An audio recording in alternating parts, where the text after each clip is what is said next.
Pendant les 2 dernières séances, je vous ai parlé de questions de loi de Fourier, en particulier de loi de Fourier anormale, en vous montrant quelques exemples de systèmes qu'on a finalement beaucoup de mal à résoudre et donc pour lesquels il reste beaucoup de questions ouvertes actuellement. Et aujourd'hui, je vais parler de systèmes diffusifs, comme par exemple les gaz sur réseau, pour lesquels beaucoup de ces questions qui restent encore sans réponse, pour les systèmes mécaniques, peuvent avoir des réponses. Et donc, on peut faire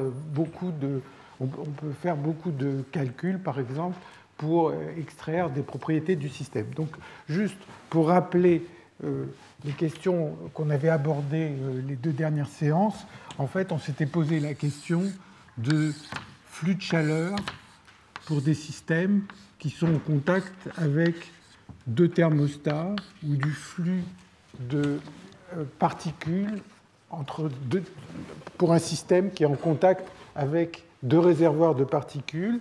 Et ce que l'on avait vu, c'est que pour des fluides avec interaction, donc pas des gaz parfaits, ou pour des chaînes d'oscillateurs anharmoniques,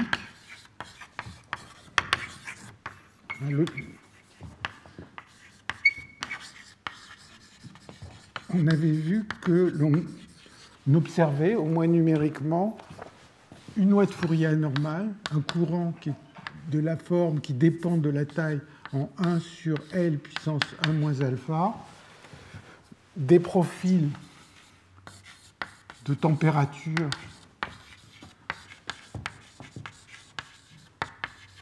non linéaires, même quand la différence de température est proche et petite. Et ce qu'on avait vu à la fin de la dernière séance, c'est quelques modèles simplifiés, comme les marcheurs de Lévy ou les modèles avec échange d'impulsions qui permettent de répondre à certaines questions. Et donc, voilà le type de questions qu'on peut se poser. Et même pour ces modèles simplifiés, la plupart de ces questions n'ont pas de réponse. Donc, quelles sont les questions qu'on peut se poser? Bien sûr, le calcul de J, du courant, les fluctuations de ce courant. Donc, par exemple, si j'avais introduit le courant intégré, Q qui va être l'intégrale de 0 à t de J de t' dt'. Donc, c'est combien d'énergie a été transférée pendant un certain temps t. Bon, les fluctuations de ce courant, les moments supérieurs de ce courant. Donc, tout ça, c'est des questions. On voudrait comprendre en particulier toute la distribution de ces courants. On ne sait pas, pour ces systèmes mécaniques, quel est le P de C, quel est ce qui jouerait le rôle des poids de Boltzmann pour un système stationnaire. On ne sait pas calculer les corrélations entre des fluctuations entre des points distants dans le système. On commence, avec les travaux de Spohn, comme je l'avais dit, à être capable de faire une hydrodynamique fluctuante pour ces systèmes. Et encore, pas dans la géométrie finie, mais pour une géométrie infinie. Alors, donc, voilà toute une liste de questions. Je les ai mises ici parce que ces questions, on peut y répondre dans le cadre des gaz sur réseau dont je vais parler à partir d'aujourd'hui. Donc, modèle de gaz sur réseau, donc je sais pas si c'est numéro 6, modèle de gaz sur réseau.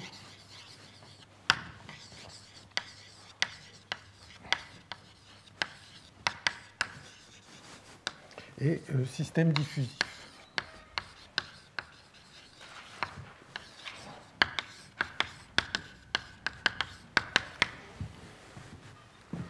Alors, la grande différence par rapport au modèle mécanique dont on a parlé précédemment, c'est qu'en fait, dans ces systèmes, il n'y a pas d'impulsion, donc il n'y a pas de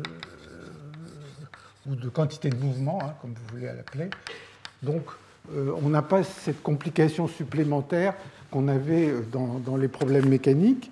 Et donc, c'est des modèles de transport de particules. Et ils vont ce qu'on va voir, c'est que pour ces modèles de gaz sur réseau, eh bien, on va observer une loi de Fourier normale.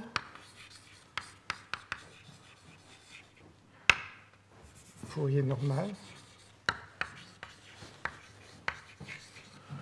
Que pour certains systèmes, dans certains cas,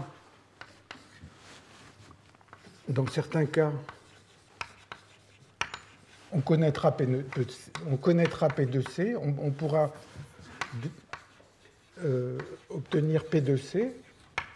Donc P de C, c'est la probabilité stationnaire des configurations microscopiques dans une situation hors d'équilibre. Et même dans les cas où on ne sait pas, donc ça sera vraiment des cas particuliers, dans certains cas, mais même quand on ne saura pas, même quand on n'a pas P de C,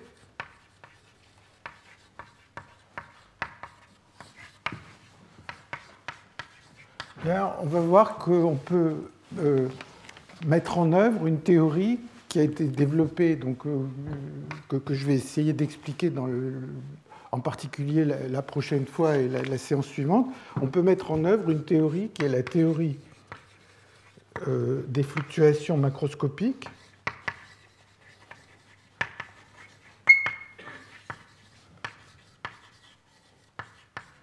Et on verra que quand on compare les résultats de cette théorie avec ce qu'on peut déduire directement de calculs microscopiques, eh bien, les résultats sont en accord.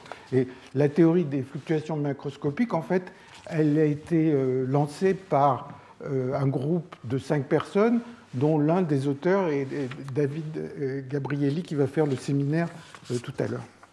Alors, de quoi il s'agit? Bien, les gaz sur réseau, vous imaginez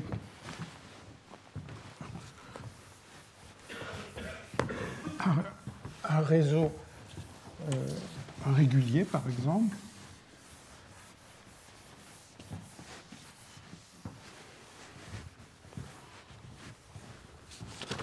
Donc, je dessine à 2 dimensions. On va faire pas mal plutôt des calculs à 1 dimension. Donc vous imaginez un réseau régulier. Et puis sur ce réseau, il y a des particules qui se situent aussi sur les sites du réseau. Donc il y a un certain nombre de particules. On peut imaginer des situations où sur chaque site du réseau, il y a au plus une particule, ou bien des situations où il peut y en avoir autant qu'on veut, avec des interactions aussi compliquées qu'on imagine. Et on imagine que les mouvements à l'intérieur sont stochastiques. Et à l'intérieur, surtout, vérifient le bilan détaillé.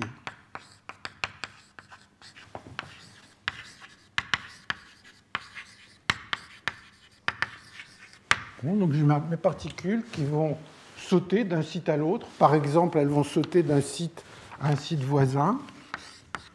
Il va y avoir une énergie qui va dépendre de la configuration, de savoir comment les particules sont situées les unes par rapport aux autres.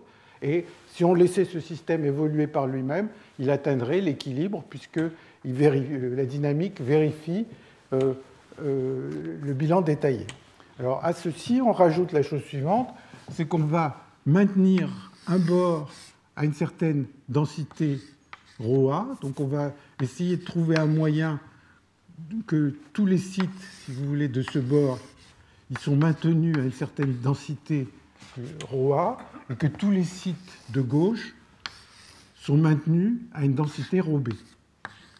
Et pour faire ça, eh bien, je vais imaginer qu'il y a un réservoir ici avec un potentiel chimique μA qui va échanger des particules. Donc, il va échanger des particules, disons par exemple avec la première colonne.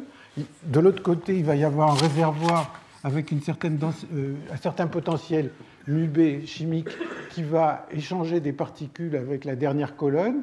Et bien sûr, comme je vais maintenir une différence de densité entre les deux bords, eh bien, je vais fabriquer un courant.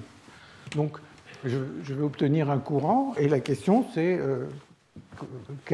est-ce que je peux déduire ce courant? Est-ce que ça vérifie la loi de Fourier? Quelles sont les propriétés de ce courant auxquelles j'ai accès? Alors, encore une fois, si j'avais les deux côtés à la même densité ou avec le même potentiel chimique, il n'y aurait pas de courant, le système se mettrait à l'équilibre et on observerait les poids de Boltzmann prévus à l'équilibre. Alors, donc, une autre façon de dire, c'est que le bilan détaillé est brisé par les conditions qu'on met au bord ici. Alors, pour ce genre de système, on va voir qu'on observe la loi de Fick, c'est-à-dire ici je parle de particules. Alors c'est plus commode de parler de particules, donc on va voir ces particules qui traversent le système, mais en fait, si vous y pensez, on pourrait imaginer que ces particules ne sont pas vraiment des particules, mais sont des petits paquets d'énergie, des quantas d'énergie, et donc cette énergie, ces excitations, si vous voulez, par exemple, on pourrait imaginer que sur le réseau, les atomes ont 2 niveaux et qu'il y a certains atomes qui sont excités, que cette excitation est transférée d'atome à atome voisin. Bon, je ne suis pas sûr, je ne sais pas si c'est très très réaliste du point de vue physique, mais au lieu de penser en termes de particules, on peut essayer de penser en termes d'énergie qui est transférée. Et donc, la question de savoir est-ce que ce genre de système vérifie la loi de Fick ou la loi de Fourier, c'est essentiellement la même.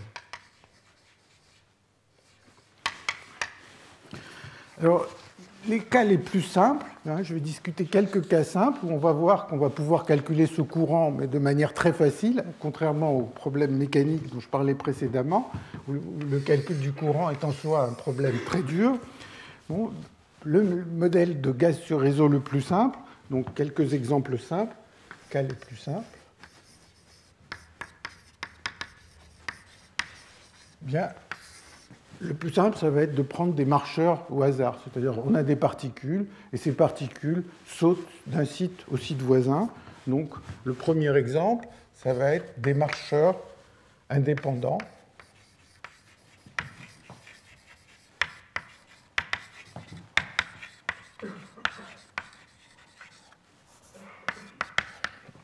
Donc, je vais le faire à une dimension. Vous imaginez qu'il y a ce réseau, et maintenant, un marcheur a une probabilité dt de sauter à gauche, dt de sauter à gauche, dt de sauter à droite, s'il y a une particule en un site, et puis elle a, bien sûr, 1 moins 2 dt de rester sur place. Bon, ça, c'est un problème purement de diffusion, et on peut, mais je ne vais pas le faire ici tout de suite, et puis je pense que ça concernera plus le séminaire de tout à l'heure, on peut très bien imaginer des marcheurs ou des mouvements qui ne vont pas être symétriques des deux côtés, c'est-à-dire avec une probabilité plus grande d'aller à droite ou à gauche. C'est un des modèles les plus simples. Le modèle qui est un petit peu plus compliqué, qui a en fait nettement plus de structure, c'est ce qu'on appelle le modèle d'exclusion symétrique.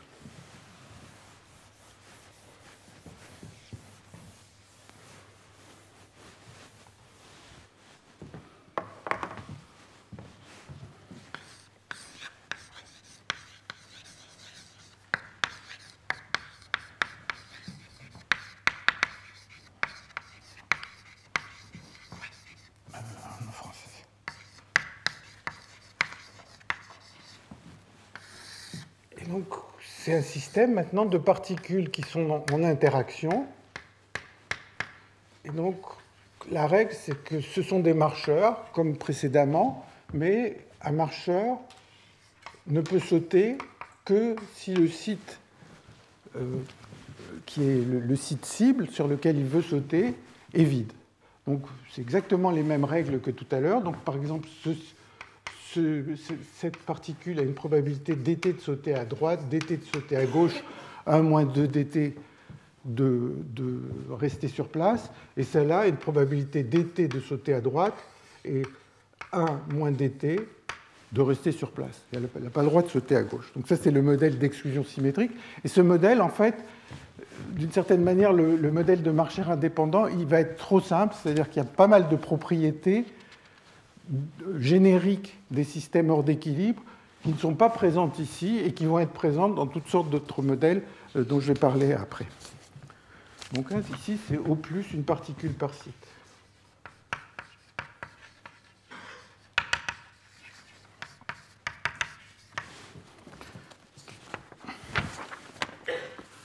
Alors, il y a des cas un peu plus généraux, mais un modèle célèbre, c'est le modèle d'Ising, qui est un exemple même de gaz sur réseau, donc qui doit avoir presque 100 ans. Et en fait, le modèle d'Ising, c'est encore un système de particules sur un réseau, mais maintenant, il va y avoir une énergie. Vous voyez qu'ici, d'une certaine manière, il y a une énergie qui est soit zéro, soit l'infini, puisqu'il n'y a pas de configuration où deux particules sont sur le même site, donc ces configurations ont une énergie infinie, et puis toutes les autres configurations ont la même énergie, zéro. Donc dans le modèle d'Ising, sur lequel, bien sûr, il y aurait énormément de choses à dire, en particulier sur les propriétés d'équilibre, eh bien, l'énergie d'une configuration va être donnée par J, tau I, tau J, où I, par exemple, sont des voisins sur le réseau, sont deux sites voisins sur le réseau. Donc on a des particules qui sont sur un réseau comme ça, c'est un gaz. Et donc, c'est censé être un modèle, une simplification d'un vrai gaz avec des vraies interactions. Et un vrai gaz,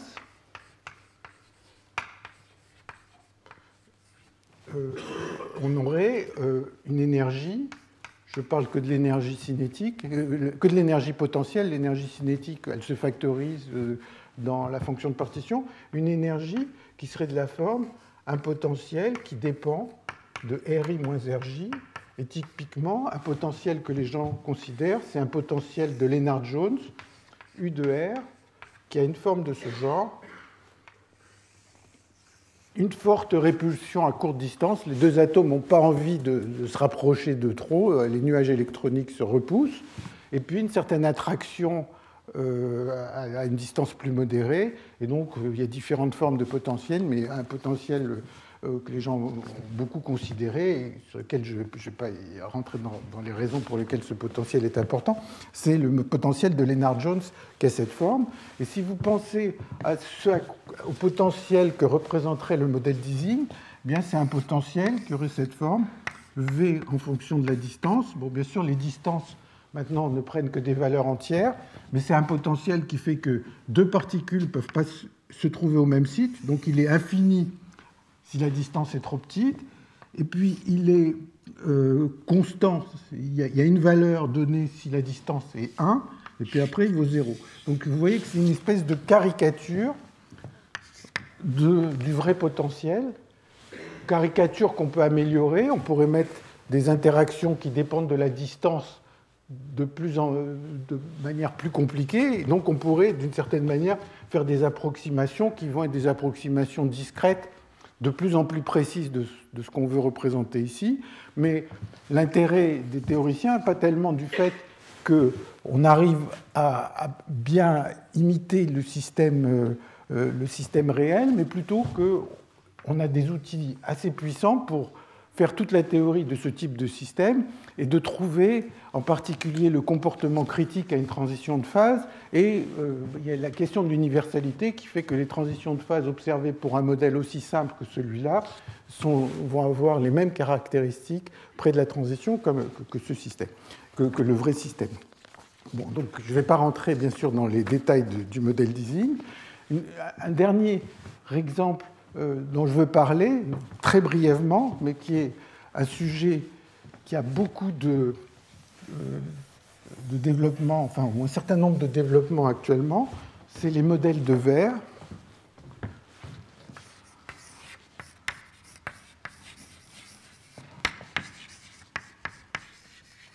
Alors, vous savez que les verres, en fait, ce sont essentiellement des liquides qui ont une dynamique extrêmement lente. Et pourquoi c'est lent? Parce que la densité est suffisamment forte et que les atomes, pour bouger pour que leur mouvement soit possible avec les fluctuations thermiques, il faut qu'il y ait un peu de place. Donc, pour qu'une particule se déplace dans un verre, il faut que les particules qui sont autour puissent s'écarter un peu pour la laisser passer. Et donc, c'est ça qui fait que la dynamique des verres est très lente.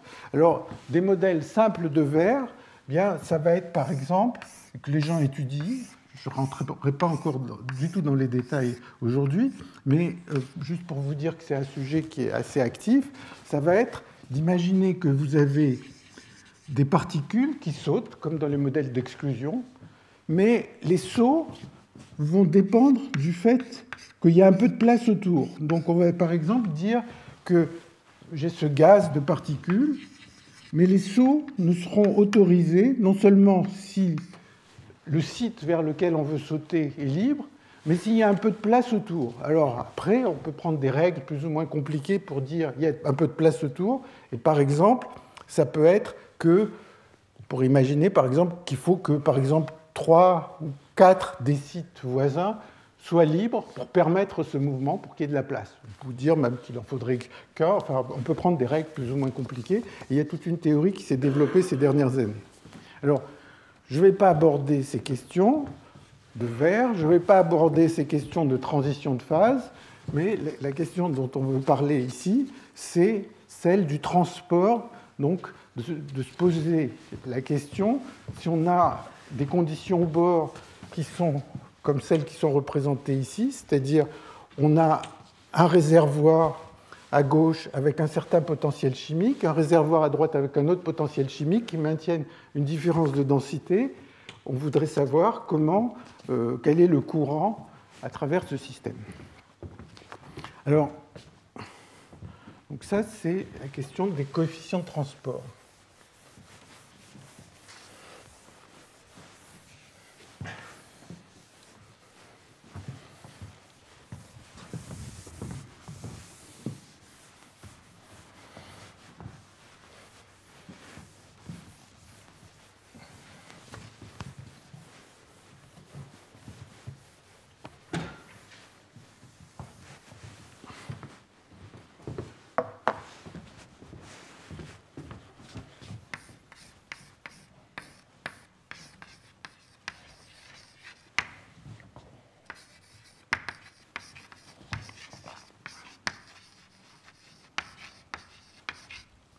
Alors, en fait, pour ces systèmes de gaz sur réseau ou de systèmes diffusifs, par exemple ces marcheurs au hasard, même s'ils n'étaient pas sur un réseau, ils pourraient être dans l'espace continu. On peut imaginer des généralisations qui ne sont pas sur réseau.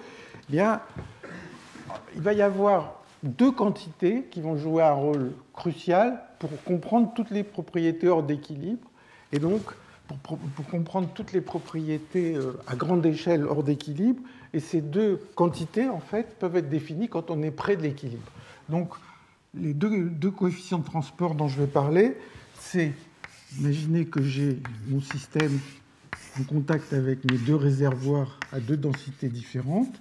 Maintenant, il va y avoir quel est le courant quand le système a une taille L. Et le courant, il va être de la forme D de ρ, ρA moins ρB sur L, fois pour ρA moins ρB petit. Donc imaginons que je me place proche de l'équilibre, je regarde le courant moyen pendant un certain temps, c'est-à-dire le nombre de particules divisé par le temps pendant un temps long. Ce courant moyen, il va dépendre de la différence de densité. Et puis, il y a un coefficient, là, qui est un coefficient de transport. Et ce coefficient, il est très important parce qu'il va permettre de comprendre beaucoup de choses, même quand le système est loin de l'équilibre. Une autre quantité, c'est simplement les fluctuations du courant, que j'appelle sigma de ρ, si ρA égale ρB. Donc, même si les deux côtés sont à la même densité, eh bien, il va y avoir des échanges de particules avec le réservoir de gauche ou le réservoir de droite, et les fluctuations de ce courant intégré, un Q, c'est donc combien de particules ont été transférées pendant le temps t, eh bien, vont fluctuer, il y a un coefficient sigma de ρ. Alors, je parlais tout à l'heure, et j'en parlerai plus en détail dans les séances à venir, je vous ai dit, il y a une théorie qui s'appelle la théorie des fluctuations macroscopiques qui permet de comprendre les propriétés de ce système, non pas quand on est proche de l'équilibre, mais quand on est loin de l'équilibre. Par exemple, les deux densités peuvent être différentes, ou on peut s'intéresser à des fluctuations importantes. Imaginez par exemple que je pose la question, quelle est la probabilité d'observer un certain profil de densité qui va être cette forme. Donc ici, j'ai ρA, ρB, j'ai mon système de taille L, et je voudrais, par exemple, avoir un profil de densité qui est très bizarre, qui a cette forme-là. Hein, alors qu'on s'attend à ce que, dans le régime stationnaire, le profil de densité, il est quelque chose qui ressemble un peu à quelque chose de linéaire, pas forcément linéaire, mais il ressemble sans doute à quelque chose de linéaire. Donc ça serait le profil stationnaire. Et ça, c'est un profil très atypique. Par exemple, je pourrais imaginer qu'il y ait beaucoup, beaucoup plus de particules dans la première moitié, beaucoup, beaucoup moins de particules dans la seconde moitié du système. Bien, on pourrait se dire, là, c'est une situation qui est vraiment très loin d'équilibre, mais en réalité, la théorie permet de prédire ou de comprendre ce genre de propriétés simplement en termes de ces quantités qui sont proches de l'équilibre. Et la raison en est la suivante, c'est que même quand le système est très loin de l'équilibre, localement, sur une petite région, localement, il ressemble à un système qui est à l'équilibre. Donc, même s'il est très loin de l'équilibre, il y a un équilibre local qui fait que tout va pouvoir s'exprimer en termes de ces deux quantités. Alors, en fait, ces deux quantités, elles ne sont pas deux, mais elles ne sont qu'une. En fait, elles sont reliées. On l'avait déjà vu l'année dernière, donc je vais passer brièvement là-dessus. Elles sont reliées par une expression, par un coefficient qui ne dépend que des propriétés d'équilibre du système. Donc je vais l'écrire sous différentes formes. En fait, toutes ces formes sont équivalentes. C'est que d de ρ, c'est égal à sigma de ρ sur 2kt fois ρ carré. Donc peut-être que s'il y a quelques collègues mathématiciens, c'est cette formule qui va leur faire le plus peur. Kappa de ρ, c'est ce qu'on appelle la compressibilité. Et c'est égal à 1 sur ρ dρ sur dp. Donc ça, c'est des propriétés d'équilibre. Imaginez que mon système soit parfaitement à l'équilibre à la densité ρ. Il y aura une compressibilité, c'est-à-dire si je change la pression sur ce système, comment sa densité change. Ça, c'est la compressibilité. Et le lien entre d de ρ et sigma de ρ est écrit ici. Où il y a une autre formule, donc elles sont toutes en fait la même. Sigma de ρ sur 2kt. Donc c'est F seconde. F de ρ, c'est l'énergie libre par unité de volume. Ou bien il y en a une troisième qui est que c'est égal à d du potentiel chimique à la densité ρ divisé par ρ fois sigma de ρ sur 2kt. Donc tout ça, c'est la même chose. Et en fait, pour comprendre les liens, c'est un exercice élémentaire. Pourquoi ces trois coefficients sont les mêmes? C'est un exercice élémentaire de thermodynamique. Hein, je le dis en une phrase, c'est que si vous imaginez que l'énergie libre totale du système est extensive, donc elle est une fonction de n sur v, imaginez donc j'ai un grand volume et un grand nombre de particules, et donc quand le volume est grand, vous imaginez que l'énergie libre est extensive. Bon, ben, si vous écrivez que le potentiel chimique c'est égal à df sur dn, les définitions habituelles, que P c'est égal à moins df sur dv, et que la compressibilité c'est égal à 1 sur ρ dρ sur dp. Hein, donc, connaissant ce f, vous allez pouvoir calculer P, mu, kappa. Et bien, vous allez voir que ces trois formules sont identiques. Donc, il y a trois formules. Et maintenant, on peut se dire... Donc ça, c'est juste pour dire que ce n'est pas la peine de se fatiguer à montrer séparément ces trois lignes. C'est la même. Et pourquoi sigma et pourquoi il y a cette relation? Eh bien, c'est encore une fois, enfin, il y a plusieurs façons de le voir, mais une façon moi, que je trouve simple, c'est une relation de fluctuation-dissipation qui découle très simplement du théorème de fluctuation. Donc si vous prenez le théorème de fluctuation,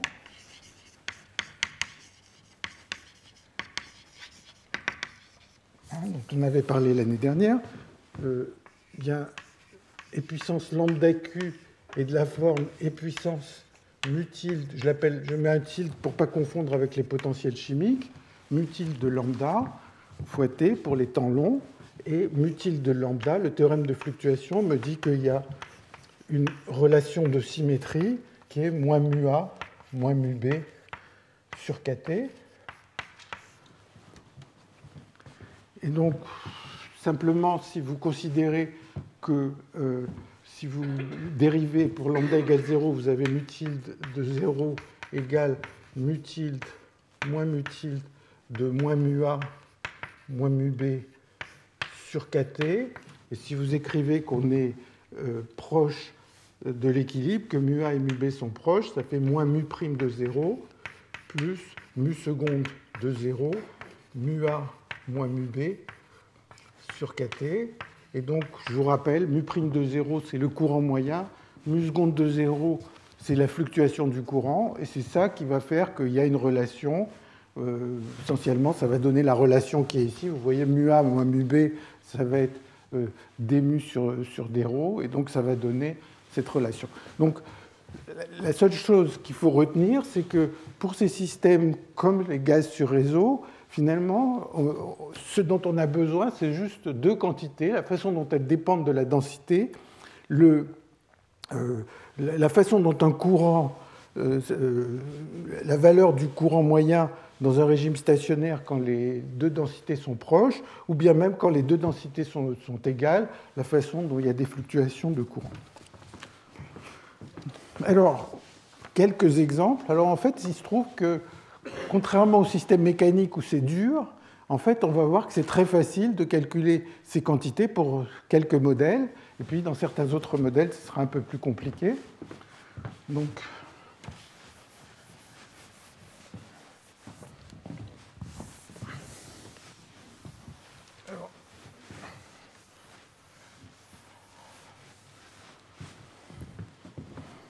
alors, je vais prendre 3 exemples, même 4 en fait.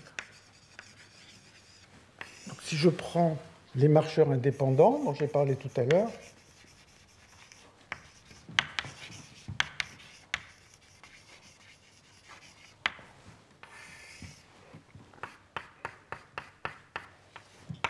alors, à un certain instant, je vais avoir un certain nombre de particules au point I, et puis à côté, il y aura Ni plus 1, le nombre de particules au site I plus 1. Et maintenant, je voudrais savoir quel est le courant de particules qui va de la gauche vers la droite. Et donc, chaque particule qui est au site I a une probabilité dt de sauter. Donc, le courant, il va être de la forme Ni dt moins Ni plus 1 dt. Si je regarde le courant qui se produit entre le site I et le site I plus 1, il y a des particules qui viennent de I qui vont vers I plus 1, et il y a des particules qui vont de I plus 1 et qui reviennent vers I, et qui viennent de I plus 1 qui vont vers I. Donc, pardon, ça c'est le nombre de particules pendant dt, donc le courant est donné simplement par cette formule. Bon, alors, on se dit, c'est un peu compliqué parce qu'il faudrait que je connaisse le profil stationnaire pour faire la différence. Mais en réalité, ce type d'expression, on va dire, enfin, les gens disent que c'est un système qui est gradient parce que le courant s'exprime en fonction d'une quantité moins la quantité translatée de 1. Et donc, c'est un système gradient. Et donc, si je m'intéresse au régime stationnaire, eh bien, je vais avoir J12 qui est égal à N1 moins N2, J23 qui est égal à N2 moins N3, etc. JL-1L égale à NL-1 moins NL.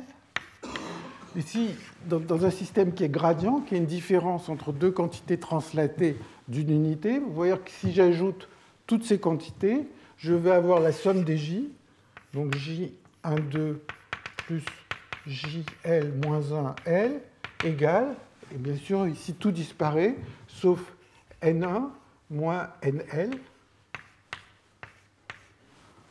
Et N1, c'est la densité sur le premier site. NL, c'est la densité sur le dernier site.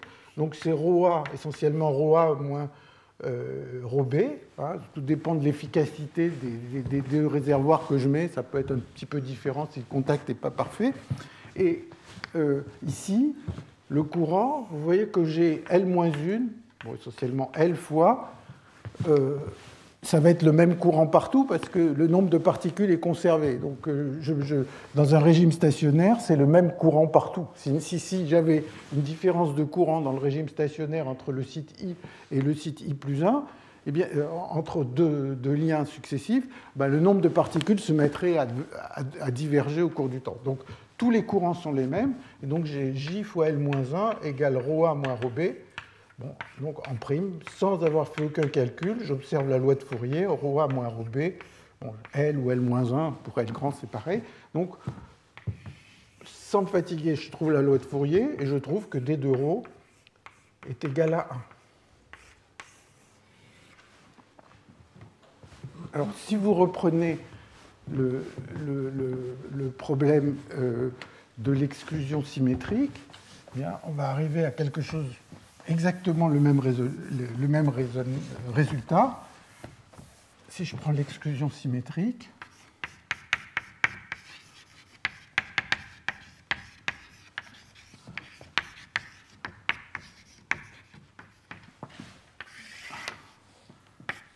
alors le nombre de particules sur chaque site, il vaut 0 ou 1, puisque vous vous rappelez l'exclusion des particules diffuses, mais on interdit à deux particules de se situer sur le même site. Donc, qu'est-ce qui va se passer? Il va y avoir éventuellement des sauts de la gauche vers la droite et des sauts de la droite vers la gauche. Alors, quel va être le courant? Bien, pour qu'il y ait un saut possible de la gauche vers la droite entre I et I plus 1, il faut qu'il y ait une particule en I et que le site voisin soit vide. Donc ça, c'est le courant qui va de I vers I plus 1, moins le courant qui va dans l'autre sens. Il faut qu'il y ait une particule en I plus 1 qui saute vers I. Donc c'est NI plus 1, 1 moins NI. Et donc tout ça est à calculer dans le régime stationnaire, c'est-à-dire que NI, NI plus 1, tout ça ne dépend pas du temps. Et vous voyez que ça reprend encore la forme NI moins NI plus 1, parce que la partie NI, NI plus 1 disparaît. Et donc, encore une fois, je suis dans un cas gradient, donc sans aucun calcul, je peux dire tout de suite ρA moins ρB sur L, et donc D de ρ égale 1. Alors, les deux problèmes ne vont pas être les mêmes, parce qu'on a ces relations qui sont écrites ici. Vous voyez que le D est le même entre le modèle de marcheur et le modèle d'exclusion, mais par exemple la compressibilité, vous imaginez bien que quand je vais atteindre une densité qui est égale à 1, le système ne va plus être compressible du tout. Si j'ai des particules partout, je peux pousser dessus, je ne vais jamais arriver à augmenter la densité. Donc la compressibilité ou l'énergie libre de ces deux systèmes sont différentes, et donc ils ne vont pas avoir du tout les mêmes propriétés. Et l'un va être nettement plus riche que l'autre. Alors, je vous suggère un exemple. Si vous avez envie de réfléchir à un exemple, il y a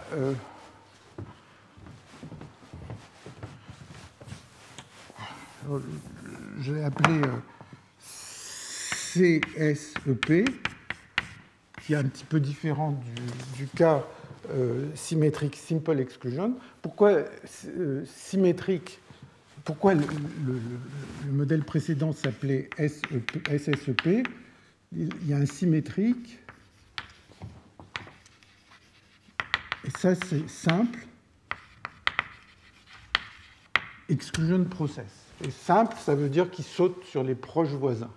Alors on peut imaginer des situations où il peut sauter soit sur des voisins plus éloignés, soit un peu comme ces modèles de verre qu'on a vus tout à l'heure, C'est-à-dire on pourrait imaginer qu'une particule ne peut sauter que si les deux voisins sont vides. Il peut pas, disons, les particules se repoussent, mais elles se repoussent non pas même sur le même site, mais elles se repoussent sur des sites voisins. Donc j'interdis à deux particules de se situer sur des sites voisins.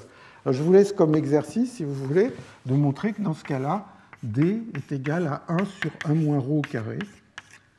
Donc, ça donne ce D de ρ qui apparaît ici va être un peu différent. Ça demande un petit calcul à faire, mais qui demande à comprendre en particulier certaines propriétés d'équilibre. Bon, alors, tout ça, c'est... Alors, juste pour vous dire que ce problème est relativement facile, il est lui aussi de la forme modèle gradient.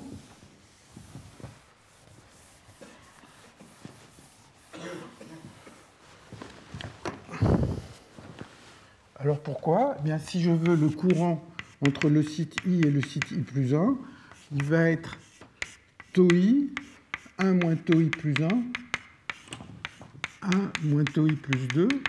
Pourquoi une particule peut sauter? Eh bien, il faut qu'il y ait une particule, que le site à droite soit vide et que le site encore un peu plus loin soit vide, moins tau I plus 1. Et si je veux sauter dans l'autre sens, c'est tau I, 1 moins tau I moins 1. Alors, bon, voilà la forme. Alors, sous cette forme, ça n'a pas tout à fait l'air d'être gradient, mais en fait, le 1 moins tau I moins 1 ici et 1 moins tau I, je peux les oublier. Pourquoi? Parce que c'est impossible avec la dynamique en question que deux sites voisins se retrouvent occupés, puisque j'interdis tous les mouvements qui vont faire que deux sites voisins sont occupés. Donc je peux oublier ça, et je trouve, si vous simplifiez, vous allez trouver que c'est tau I plus tau I moins 1, tau I plus 1, moins tau I plus 1, plus tau I plus 2. Et donc vous voyez que c'est bien une quantité moins la quantité décalée de 1. C'est un système gradient, et donc je peux faire le calcul. Alors, il y a des systèmes qui ne sont pas gradients. Enfin, c'est Thierry qui m'en avait parlé, Thierry Bodino. Et je vais juste donner un exemple, si je le retrouve.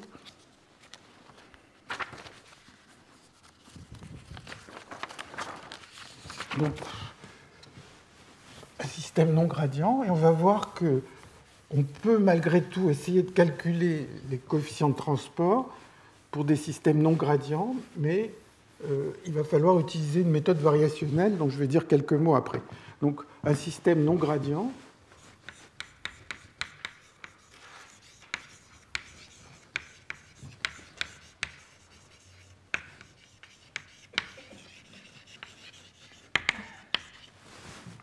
bien, vous imaginez que vous avez votre réseau, il y a des marcheurs, mais maintenant, on a une règle qui est le nombre de particules sur chaque site est forcément plus petit qu'un certain nombre K. Donc, on n'autorise pas à mettre plus que K particules sur un site. Alors, autrement, ces marcheurs se déplacent comme s'il n'y avait rien. Donc, tant que cette contrainte n'est pas, ne joue pas, bah, c'est des marcheurs aléatoires et c'est indépendant. Et alors là, si vous essayez d'écrire le courant, vous allez avoir NI θ de K moins NI plus 1.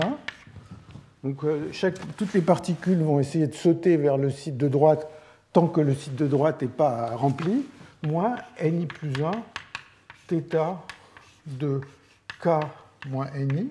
Donc ça, c'est un θ de Heaviside. Ça veut dire qu'il vaut 0, donc θ de x égale 0 si x égale 0, égale 1 si x est positif. Voilà. Et vous voyez que ça n'est pas... Vous voyez que cette expression-là n'est pas translatée de 1 de celle-là. Parce que pour que ça soit translaté de 1, il faudrait mettre ni plus 2 ici. Et donc, ce n'est pas un cas gradient, et donc c'est plus compliqué de calculer ces coefficients de transport. Bon, alors, donc ça, c'est pour calculer D. Maintenant, pour calculer le sigma qui apparaissait tout à l'heure, bien, il suffit de résoudre le problème à l'équilibre et donc de connaître l'énergie libre du système à l'équilibre. Alors, par exemple, à l'équilibre,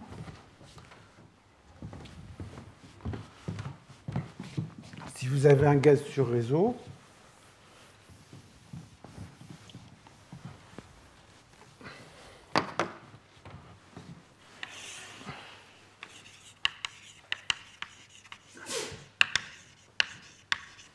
la fonction de partition pour des marcheurs indépendants,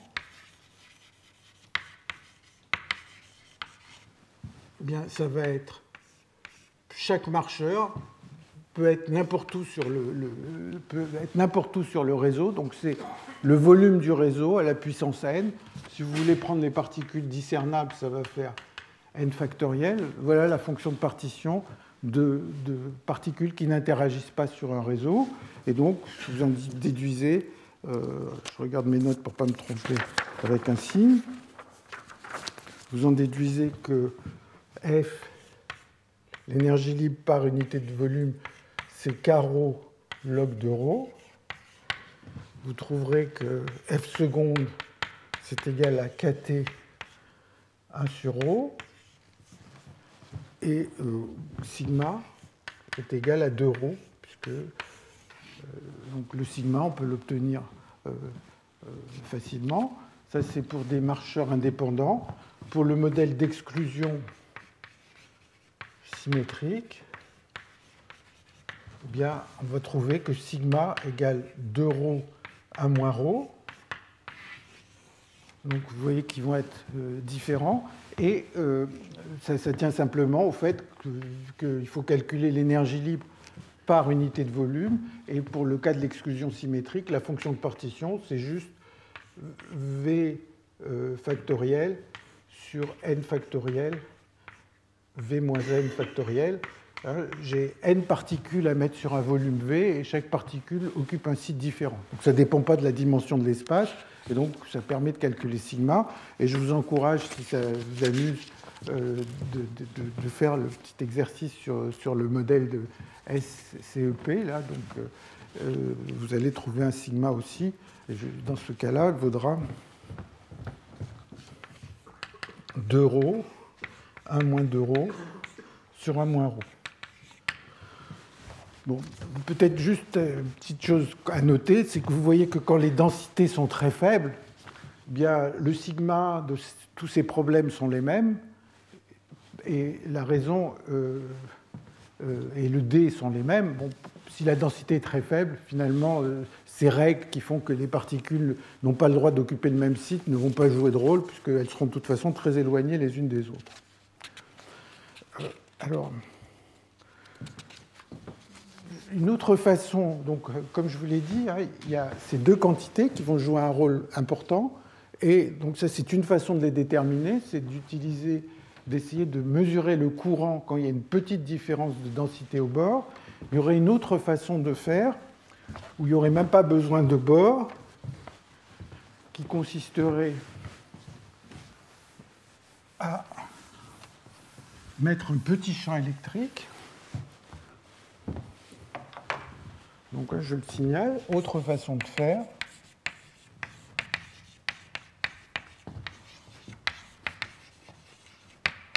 Mettre un petit champ, enfin, je dis électrique, ou un champ de gravité, comme vous voulez, un petit champ.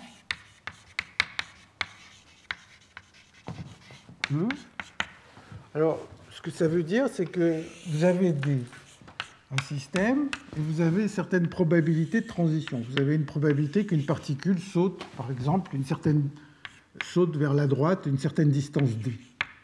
Et puis, il y aurait la probabilité qu'une particule qui est ici saute dans la direction opposée Q0. Donc, je vais appeler P0.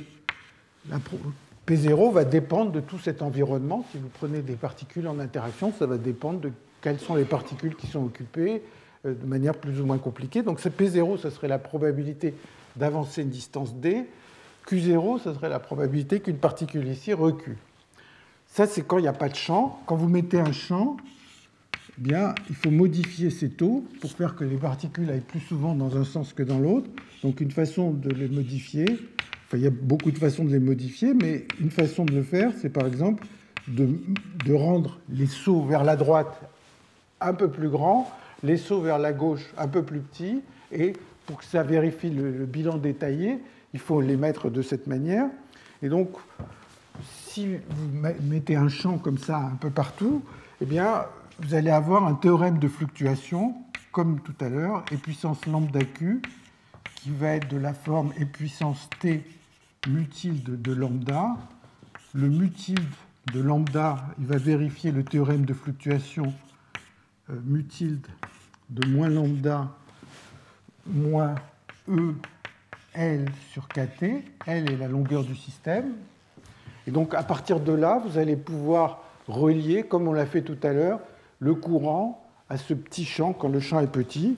Et vous allez trouver que le courant est égal à E L sur 2KT fois sigma de ρ sur L.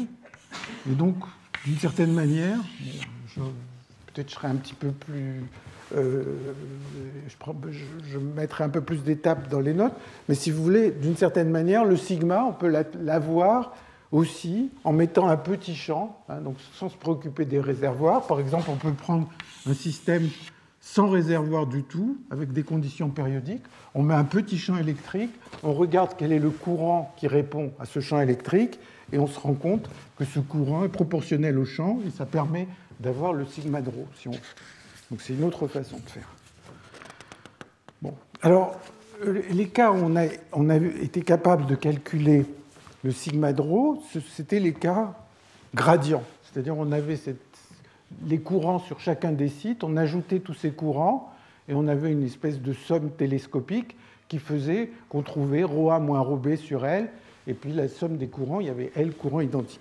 Alors dans les cas non gradients, il y a ce qu'on appelle un principe de minimum. Enfin, attendez, je vais lire la façon dont j'ai écrit. Donc, dans les cas non gradients,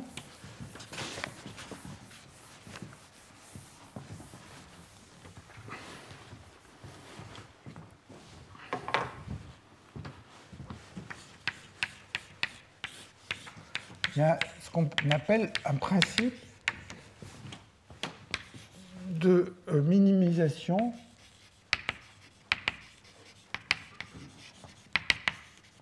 de la création d'entropie.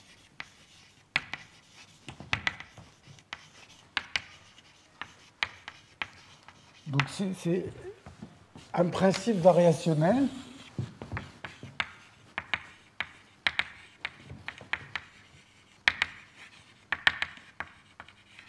et ce principe, donc il ne permet pas d'avoir une expression fermée, mais il va dire, si vous voulez une bonne approximation, voilà ce qu'il faudrait minimiser. Si vous arriviez à minimiser cette fonction complètement, vous auriez le bon courant. Si vous n'y arrivez pas, vous allez avoir une approximation de ce courant. Alors, imaginez, donc, en fait, ça va être un petit peu formel. Toutes ces dynamiques dont j'ai parlé, ce sont des processus de Markov.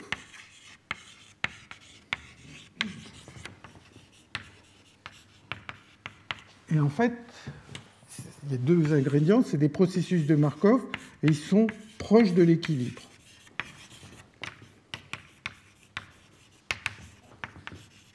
Alors, ce qu'on va voir, c'est que quand on est proche de l'équilibre, l'état stationnaire, eh bien, c'est l'état qui minimise la création d'entropie. Donc, proche de l'équilibre,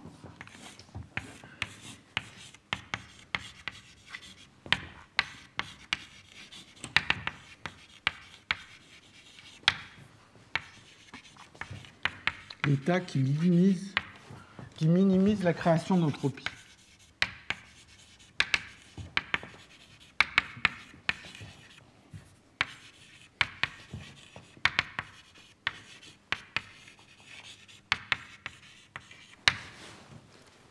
Alors, c'est quoi un processus de Markov? On en a beaucoup discuté l'année dernière. Vous avez un système qui a un certain nombre de configurations et il y a une matrice. Imaginez qu'on a un nombre fini de configurations. De toute façon, dans ces gaz sur réseau, par exemple le modèle d'exclusion, il y a un nombre fini de configurations et on se donne la probabilité de sauter d'une configuration vers une autre. Et ça, c'est la matrice de Markov. Et donc, l'évolution dP de C sur dt, c'est somme sur C', M de C', PT de C', moins M de C', C PT de C. C'est l'équation maîtresse qu'on apprend facilement, enfin, qui est bien connue. Et donc, ici, je vais me poser la question, supposons qu'à un instant donné, je sois dans une configuration, quelle est la création d'entropie?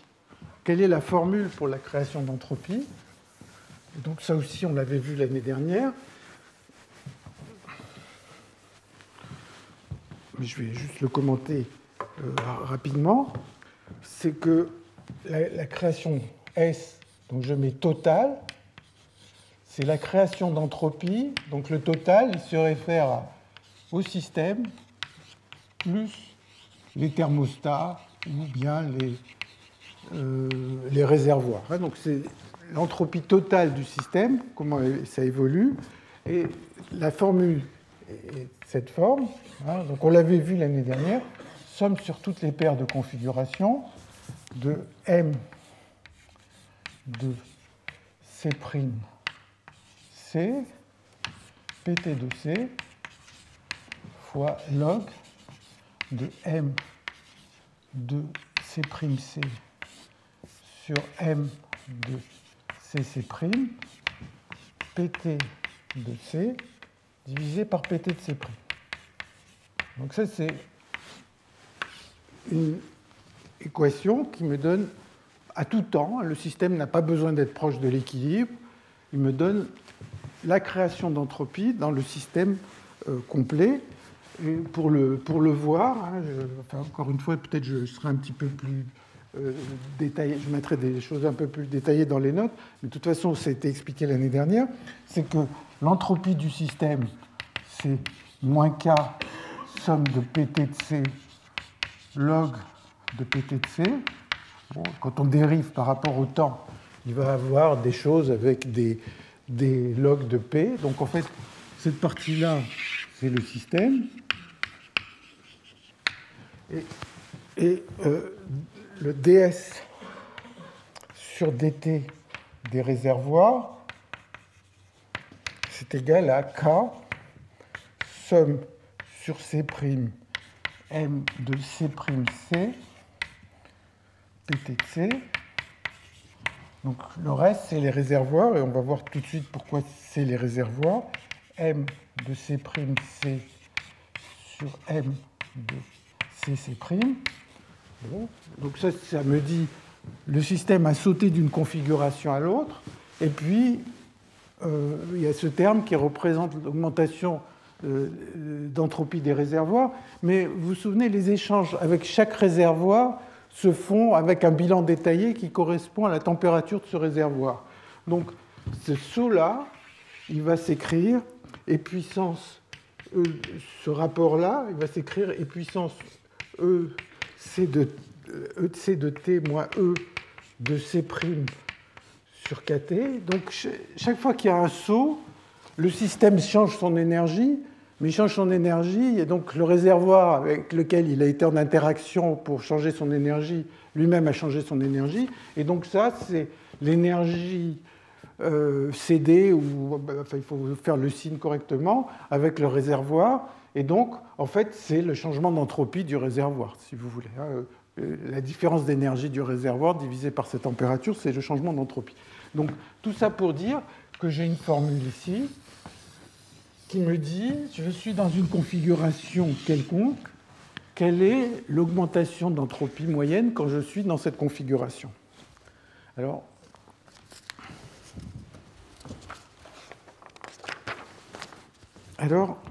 maintenant, donc ça c'est vrai pour n'importe quel processus de Markov, et maintenant je vais me placer proche de l'équilibre. Donc si je suis proche de l'équilibre, je vais dire que la matrice M de C, C', elle est égale à une matrice M0 de C', C, qui serait la dynamique, si j'étais à l'équilibre, plus 1 plus epsilon M1 de C', C. Donc, je dis epsilon, ça va me mesurer de combien je m'écarte de l'équilibre. Par exemple, epsilon, ça va être ou le champ électrique, ou la différence de température, ou la différence de potentiel chimique au bord. Voilà. C'est un petit paramètre qui va changer la dynamique et qui va rendre la dynamique hors d'équilibre. Donc quand je suis à l'équilibre, M0, c'est l'équilibre, et donc il vérifie le bilan détaillé habituel, C', C fois Q0 de C égale M de C', M0, Q0 de C'. Ça, c'est le bilan détaillé. Donc M0, c'est la dynamique d'équilibre. Et là, j'ai une dynamique un petit peu modifiée. Bon, et maintenant, je me place dans une configuration, avec une mesure, si vous voulez, qui est proche de l'équilibre. Donc je vais dire que PT de C, c'est égal à Q0. Je suis proche de l'équilibre. 1 plus epsilon Q1 de C. Donc je dis, voilà, si je suis dans une configuration proche de l'équilibre, bien, la mesure sera proche de la mesure d'équilibre. Et maintenant, j'ai un epsilon ici, j'ai un epsilon là. Je rentre ça là-dedans, et je tourne la manivelle pour voir ce que ça donne. Et ce que ça donne, donc maintenant, quand je suis proche de l'équilibre, ça va me donner que la création d'entropie est égale à K epsilon 2. Donc K, c'est le cas de Boltzmann. Hein, la plupart du temps, on met 1 pour ne pas s'embêter.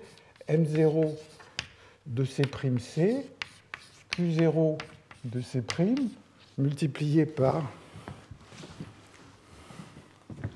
Donc, je vais le mettre en dessous, multiplié par quelque chose qui n'est pas très compliqué, qui est M1 de C',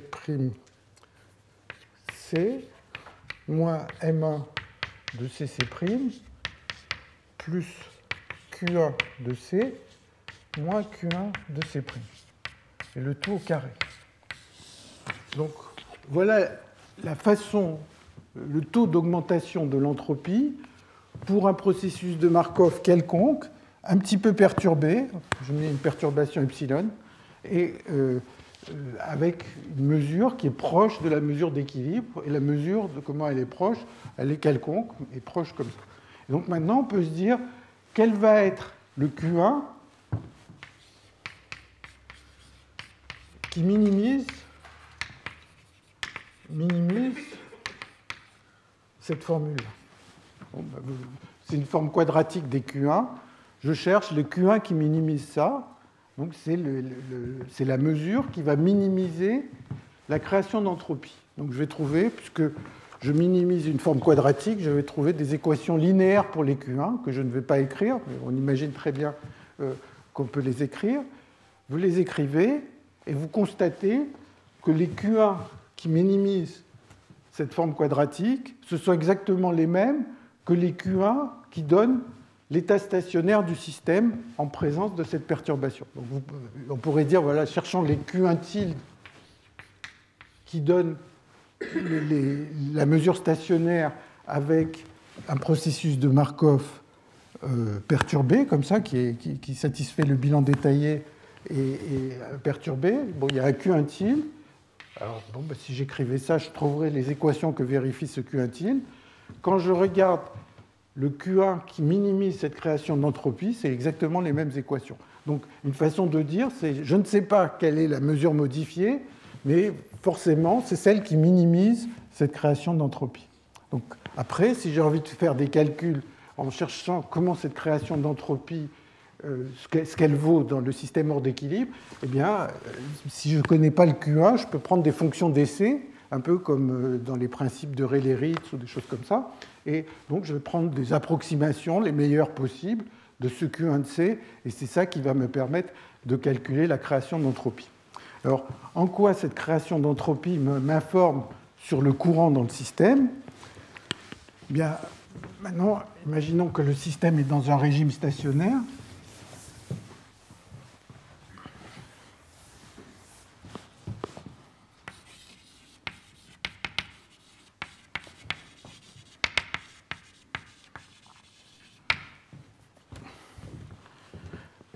Alors, si on est dans un régime stationnaire, eh bien, l'exemple, c'est quand on était avec TA et TB. Donc, quand le système est dans un régime stationnaire, eh bien, l'entropie du système ne va pas varier au cours du temps, il va rester, puisque la mesure ne bouge pas, donc l'entropie du système ne bouge pas. Il y a juste l'entropie des réservoirs qui bouge, et l'entropie des réservoirs, ça va être le courant, qui est égal à D TA moins TB, fois, il y a de l'énergie qui était à gauche, qui est passée à droite. Donc, comment l'entropie a augmenté? Eh bien, ça a été 1 sur TB moins 1 sur TA. Ça, c'est pendant le temps dt. Si je prenais un temps J dt, ça c'est dt, ça c'est l'énergie qui est passée du réservoir de gauche au réservoir de droite. Et maintenant, quand l'énergie arrive dans le réservoir de droite, ça augmente son entropie de cette énergie divisée par TB, et ça la réduit de cette énergie divisée par TA, puisque c'est sorti du réservoir de gauche. Et donc, vous voyez que si TA et TB sont proches, ça va être TA moins TB au carré sur T2, je ne dis pas de bêtises. Donc, il y a D, donc voilà la création d'entropie. Attendez, pourquoi je dis des bêtises là? C'est ds sur... C'est total. C'est la création d'entropie, c'est le courant. Ça, c'est le courant fois J dt.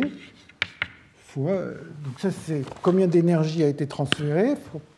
A sur TA moins 1 sur TB, ça me donne le changement d'entropie. Donc le ds total sur le ds total sur dt, c'est égal à J. Donc TA moins TB, c'est comme epsilon, c'est le paramètre epsilon qui est là-bas. Et donc si je veux avoir D, eh bien, il va falloir minimiser cette chose à droite. Si j'ai le minimum absolu, je connaîtrai le coefficient de diffusion, D. Sinon, je vais avoir des approximations. Donc ça, c'est cette méthode variationnelle. Alors, dans la dernière partie, je vais vous parler de... Enfin, il y avait encore autre chose dont je voulais parler, qui était la pression dans les systèmes hors d'équilibre, mais je vais le sauter.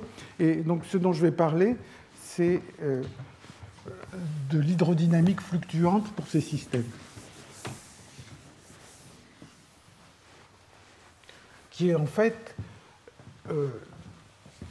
le point... Enfin, c'est une façon vraiment d'introduire cette théorie des fluctuations macroscopiques qu'on va discuter dans les prochaines séances. Donc c'est hydrodynamique fluctuante, donc c'est numéro 10 parce que j'ai sauté le numéro 9.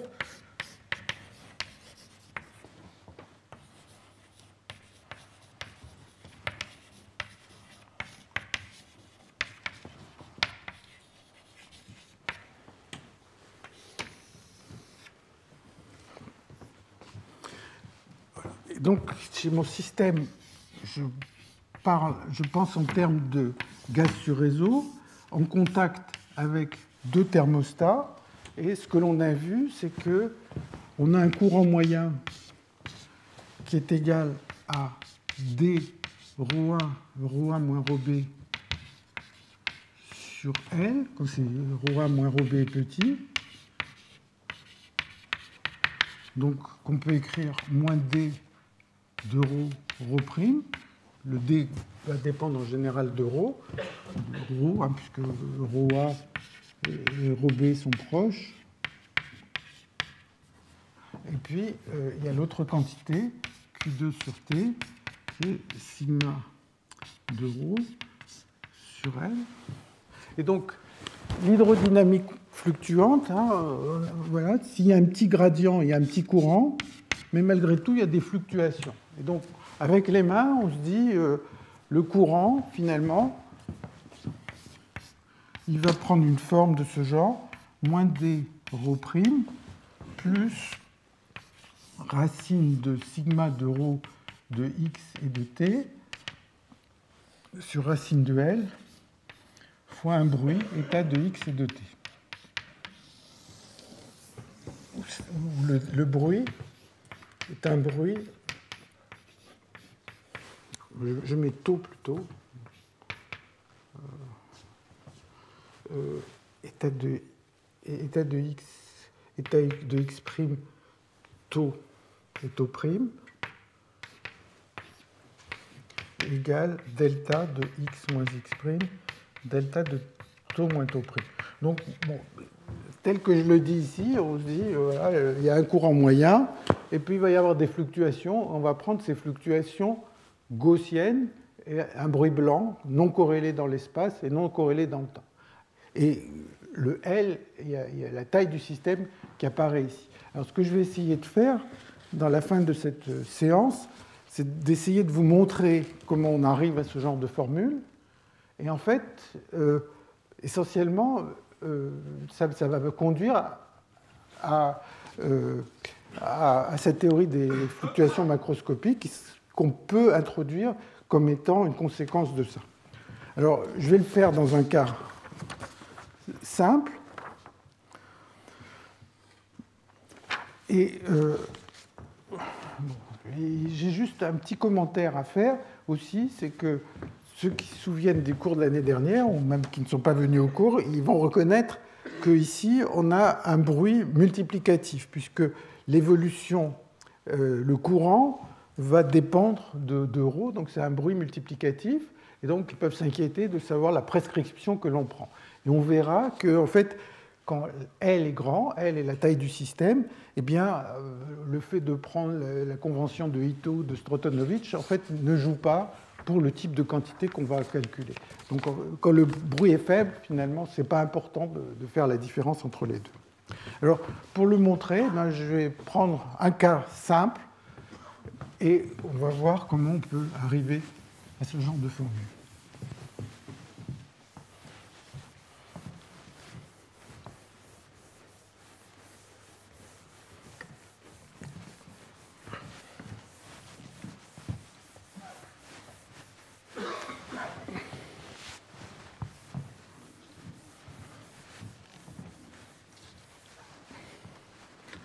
Alors, le cas simple que je vais prendre, c'est des marcheurs indépendants.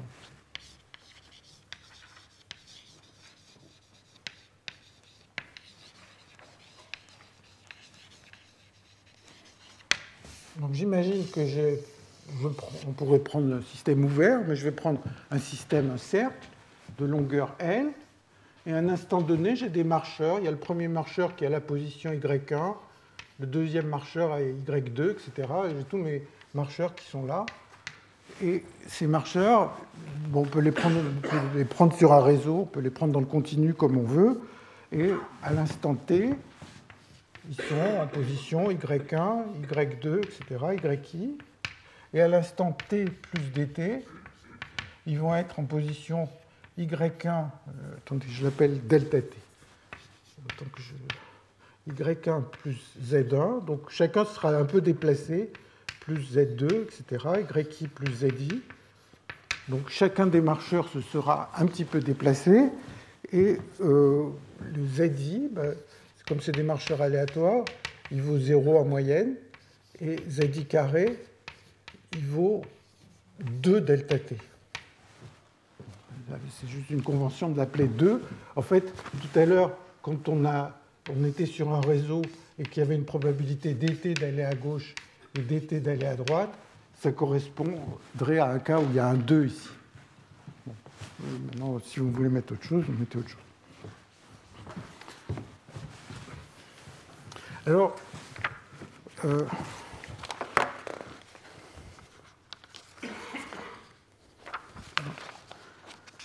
perdu une des feuilles importantes, mais le point, c'est maintenant, je voudrais savoir quel est le courant quelque part, quelle est la densité quelque part. Alors, ce dont il faut être conscient, c'est que quand je me déplace le long, quand je vais du point 0 au point L, je regarde ce que vaut la vraie densité. La densité, elle vaut 0. De temps en temps, il y a une particule. 0, de temps en temps, il y a une particule. Voilà à quoi ressemble la vraie densité. Et puis, si je regarde le courant, c'est-à-dire je me place ici à un certain endroit, je regarde combien de particules sont en train de passer, eh bien, le courant, en fonction du temps, le plus souvent il faut 0. De temps en temps, il y a une particule qui passe à droite. De temps en temps, il y a une particule qui passe à gauche. Ça encore, c'est la version sur réseau. Mais peut-être que dans le continu, en fait, chaque fois qu'il passe, il passe un nombre infini de fois. Donc ça sera encore un truc un peu plus horrible. Mais disons, ce n'est pas des choses où on a envie de prendre des dérivés, on ne voit rien de gaussien, etc. Donc en fait, ce qu'il faut penser, c'est que là, le monde microscopique, il n'est pas du tout comme ça. Il a des fluctuations qui sont assez compliquées et qui ne sont pas décrites par des processus avec des bruits gaussiens, etc. Donc pour le voir, eh bien, il faut regarder les choses à une certaine échelle. Et donc, une façon de faire, c'est de se dire, je vais regarder une quantité qui va dépendre lentement des positions. Et donc, ici, j'introduis une quantité que j'appelle HT, qui est 1 sur L, somme sur I de H de YI sur L. Essentiellement, ça veut dire que je regarde les choses sur des grandes échelles. H, c'est une fonction plus ou moins quelconque, enfin, c'est gentil, continue, peut-être on va pouvoir la dériver, etc. Mais ça veut dire qu'entre une particule qui a la position I et une un peu décalée, ça ne va pas beaucoup changer cette somme. Donc, d'une certaine manière, on homogénéise le problème en introduisant cette somme. Et maintenant, on peut se poser la question, qu'est-ce que vaut H? Alors, je vais peut-être prendre un peu de place, me mettre à gauche.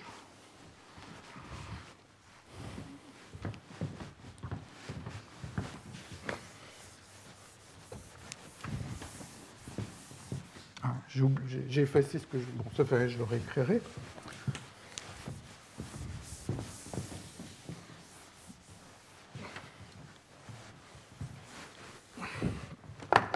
Donc, que vaut H à l'instant t plus delta t? Eh bien, ça va valoir 1 sur L. J'ai mis 1 sur L là-bas. Somme sur I de H de YI plus ZI sur L.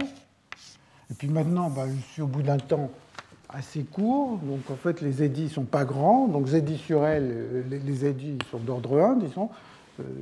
Sauter par exemple sur le site voisin, le L il est grand, et donc je m'autorise à développer ceci. Ça me fait 1 sur L, somme de H de YI sur L, plus 1 sur L2, somme de ZI H' de YI sur L, plus 1 sur 2L3, somme de H seconde de YI sur L fois ZI carré. Bon, je pourrais aller plus loin si ça me fait plaisir. Et puis, j'imagine aussi, donc les déplacements sont faibles, et puis j'imagine que finalement, vu de loin, il y a une espèce de densité moyenne. Donc il y a beaucoup de particules, il y a une espèce de densité de moyenne.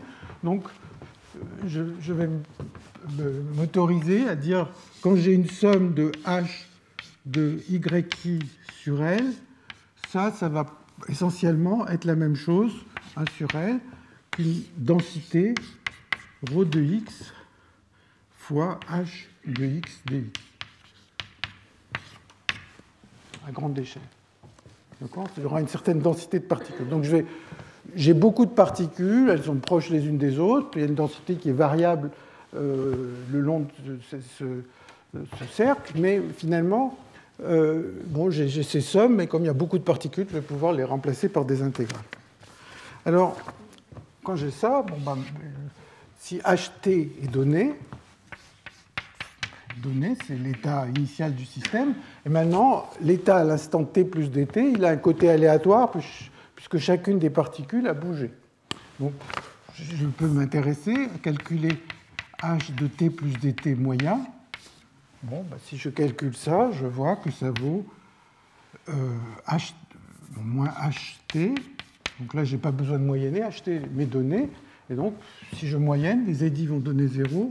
Ça me donne 1 sur 2L3, somme de h seconde de y sur L, zi moyen.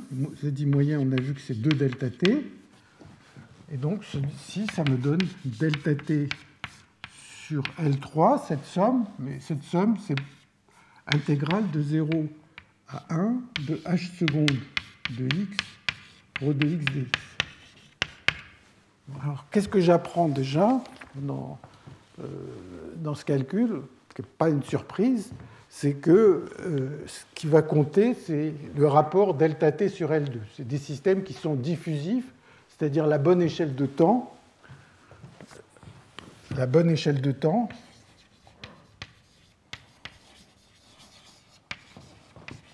ce serait non pas de regarder les choses en fonction de la variable t, mais plutôt d'une variable taux qui serait t sur L2.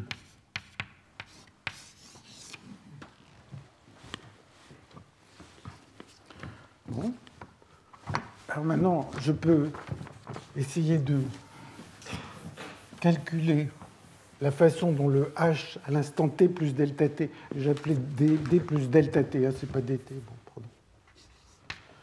Donc maintenant, comment il fluctue? H de t plus delta t moins h de t plus delta t moyen au carré, je moyenne.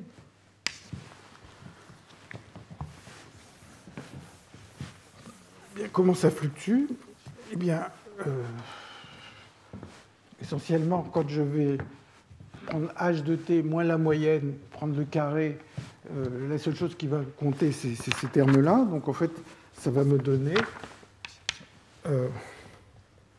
1 sur L4, somme sur I de h' de y sur L, zi, le tout au carré. Et je vais moyenner ça. Et comme les marcheurs sont indépendants, tous les eddies sont différents, et sont non corrélés. Donc en fait, le seul terme qui reste, c'est le terme diagonal. Et donc ceci, ça me donne 1 sur L4 fois le zi carré qui va valoir 2 delta t fois intégrale de 0 à 1 de h' de x au carré rho de x dx. Donc là, j'ai fait deux étapes. J'ai moyenné sur les zi, ça m'a donné les 2 delta t. Zi, zj vaut 0, parce que donc zi carré vaut 2 delta t. Zj vaut 0, puisque les marcheurs sont indépendants. Et donc, voilà la formule à laquelle j'arrive. Et bien sûr, je me suis trompé, parce que quand je suis passé de la somme à l'intégrale, il y a 1 sur L qui intervient. Donc, c'est L puissance 3 ici. Et donc, ceci, si je pense à l'échelle de temps taux, bien, à gauche, j'avais delta taux intégrale de 0 à 1 h seconde de x rho de x dx. Et là, j'ai 2 delta taux sur L, intégrale de 0 à 1 h' de x au carré rho de x dx. Donc, qu'est-ce que je vois? Je vois que plus le système est grand, plus les fluctuations de cette fonction sont petites. Hein, donc, les fluctuations qui vont apparaître dans cette dynamique fluctuante, d'une certaine manière, ça dépend de moi, ça dépend de l'échelle à laquelle je regarde le système. Là, j'ai pris un système de taille L et je vais trouver des fluctuations qui vont être en 1 sur racine de L. Et si je regardais des systèmes beaucoup plus grands, elles seront plus petites. Bon, voilà. Donc ça me dit que les fluctuations sont d'ordre 1 sur racine de L.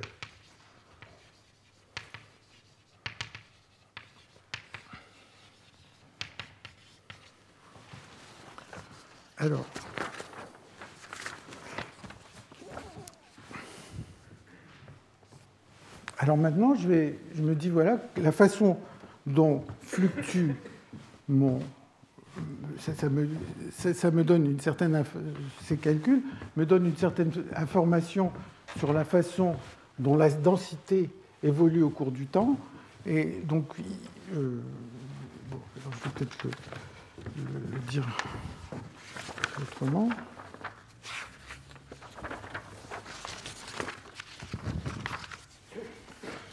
Alors, donc l'expression que j'ai obtenue ici, en faisant des intégrations par partie, elle est facile, et ça me donne, si j'intègre 2 fois par partie, ça me donne intégrale de h de x rho seconde de x dx.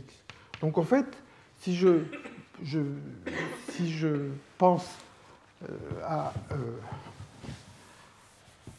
si je pense à ce h, le h c'est quoi? ht c'est l'intégrale de rho de x, et je vais travailler sur une échelle de temps tau, h de x dx, et j'ai trouvé que ht plus delta t moyen, ou ht plus dt, ça va être égal à intégrale de rho x tau plus delta tau h de x dx, c'est-à-dire c'est ht plus delta tau intégrale de h de x d rho sur d tau dx.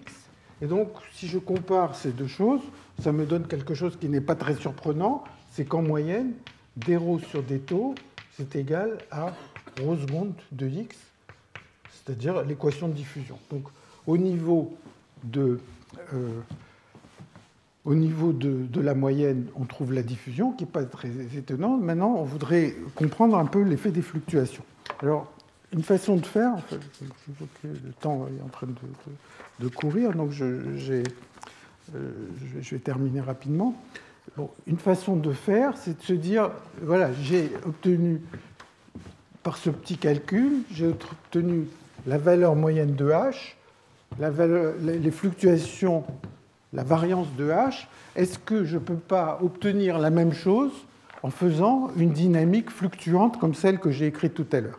Donc, je vais faire une hydrodynamique fluctuante et on va voir qu'on tombe exactement sur les mêmes résultats.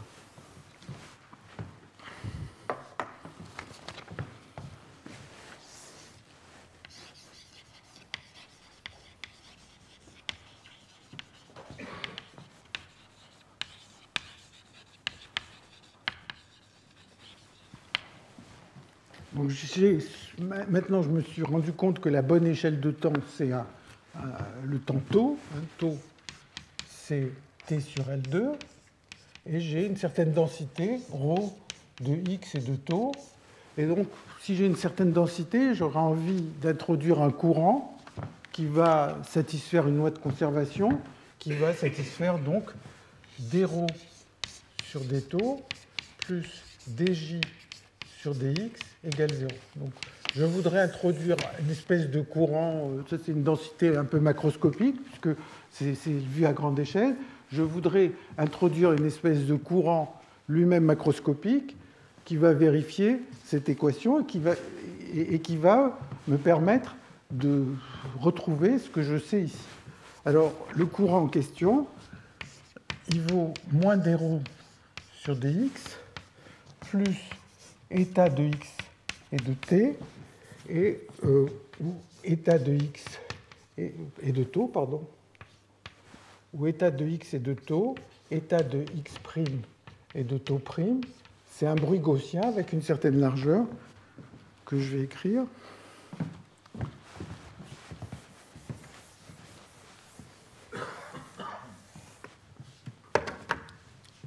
État de x et de tau, état de x' et de tau'.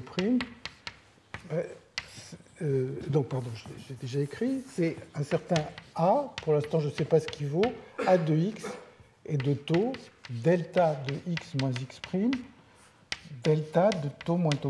Donc vous voyez un peu le type de raisonnement que j'essaye de faire. Je dis, voilà, par un calcul direct, par ces marcheurs, je suis arrivé à calculer la valeur moyenne de h, la variance de h. Est-ce que, en prenant une théorie de ce genre, où le courant une espèce de courant macroscopique vérifierait cette formule, on arrive à trouver le même résultat. Alors, ce n'est pas très joli à voir a priori, ça peut faire peur si on ne l'a jamais vu, c'est que si j'écris dρ sur dt, je prends la dérivée de ceci, en utilisant la loi de conservation, ça donne d de ρ sur dx2, moins, ce qui n'est pas très joli, c'est une dérivée d'un bruit. Déjà, le bruit, il est delta corrélé, tout ça, donc en plus, le prendre la dérivée par rapport à la position, ça fait un petit peu peur. Mais en fait, si on prend cette équation telle qu'elle est et qu'on essaye de l'utiliser, on arrive, je crois que j'ai encore 3 minutes, excusez-moi, on arrive à ρ, alors attendez, je vais le faire là. On arrive à ρ de x. Bon, je crois que c'est un peu tard, je crois que ça va trop dépasser. Peut-être que je terminerai ce calcul au tout début de la prochaine fois et ça fera bien le lien avec la dynamique de système de Langevin dont je voulais parler. Donc, juste pour conclure, ce que je vais terminer de montrer la prochaine fois, je partirai peut-être juste de là, c'est-à-dire on part de marcheurs qui sont non corrélés, on prend une fonction qui varie suffisamment lentement, comme c'est ici, on calcule sa moyenne et sa variance, donc ça c'est facile, et on peut montrer que si on prend une théorie avec une hydrodynamique fluctuante, c'est-à-dire que le courant est donné par la loi de Fourier plus un bruit, eh bien, on va retomber exactement sur les mêmes expressions que là. Ou alors peut-être le mieux, c'est que je le mette dans les notes, parce que ce n'est pas un calcul qui est très amusant à faire au tableau. Donc, ce J va permettre de retrouver exactement les mêmes formules qu'il y a là-bas. Bon, je vous remercie.